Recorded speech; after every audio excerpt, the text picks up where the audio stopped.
Hello, I'm Tony. I hope you know that by now. And I hope you know in the past 7 months that I've been sitting in this editor seat that I speak truth, sometimes very bluntly. But I always speak truth in love, not to tear people or institutions down, but to lift people up, lift our community up, and start conversations about solutions to tough problems. So this morning, I'm speaking truth in love. This past Monday, when we sat down to put the paper together, I wrote a headline that in my 34 years in journalism was the hardest headline I ever had to write.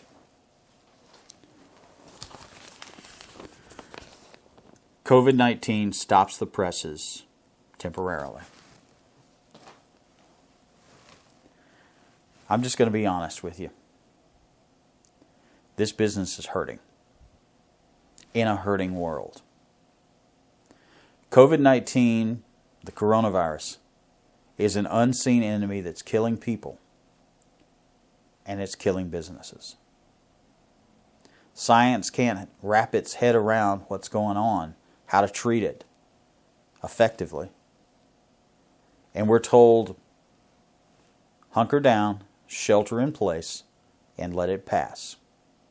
And I trust our public health officials that they're doing what's right. But in the process, businesses are being decimated. And this business is in crisis. So my friend, Trey Bruner, your publisher, had a difficult choice to make. Does he let this 95-year-old newspaper, this family business that he loves, after 95 years, just close its eyes and fade away? Or do we rest? We let the world heal. We let the economy heal.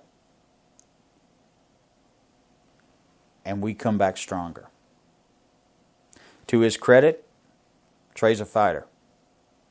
And he's got a fighter working for him.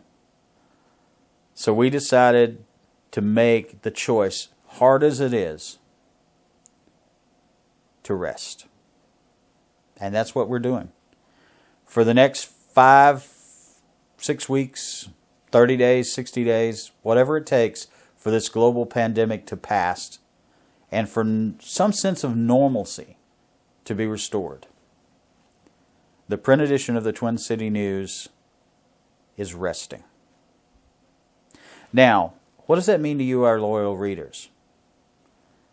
Well, it means that you will not get a physical, tangible edition of the Twin City News to pick up and flip through like I love to do every week with this newspaper and other newspapers. I'm a newspaper guy.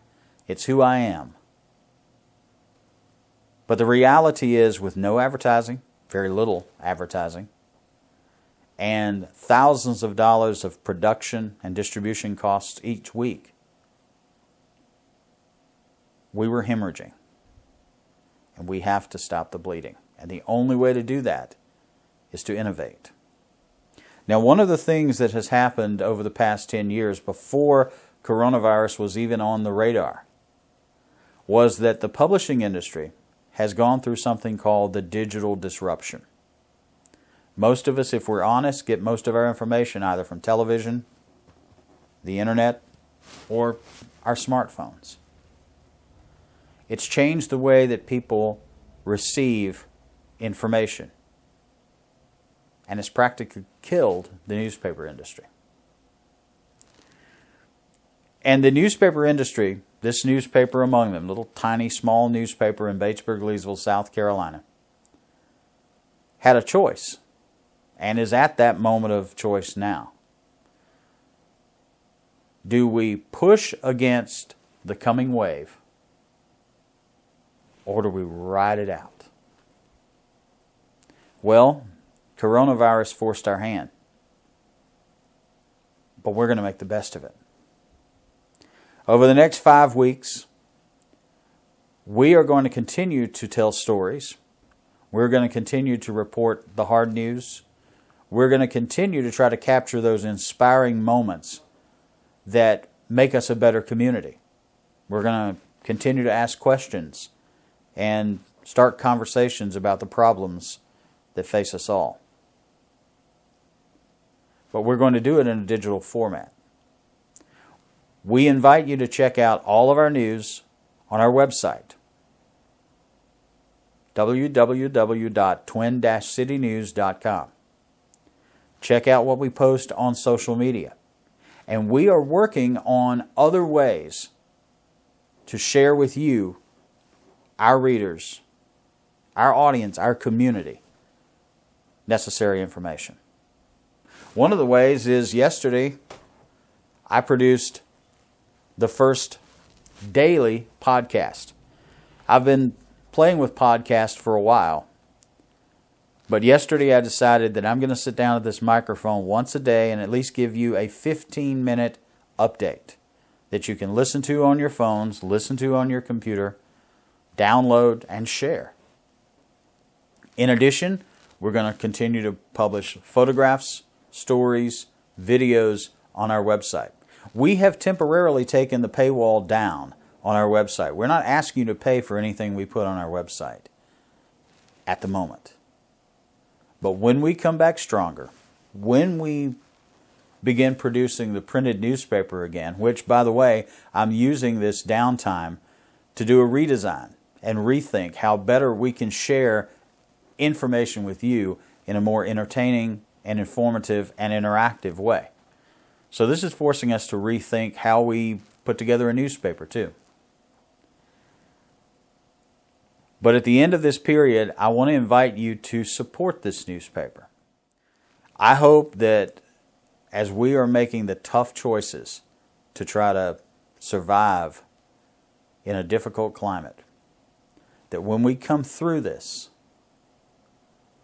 that you will continue to support this newspaper by advertising, by subscribing, by giving gift subscriptions of the printed edition, and I hope you'll support it by buying a subscription to our online edition, which we're, over the next 5 weeks, going to be amping up. And I promise you, we are not going to cut that back when we get back to producing the printed Twin City News. Thank you. On behalf of Trey and everybody who puts this newspaper out, thank you for your previous support, those of you who have, of the Twin City News. And know that we are doing everything we can not to go away, but to rest, to heal, and to get stronger, so that we will continue to be on mission for BL. Hashtag on mission for BL for many, many years to come. God bless you. Check us out online. And pretty soon, we're going to say, start the presses.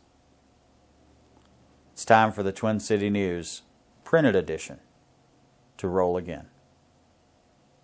Stay safe. Take care of the people you love. And just love.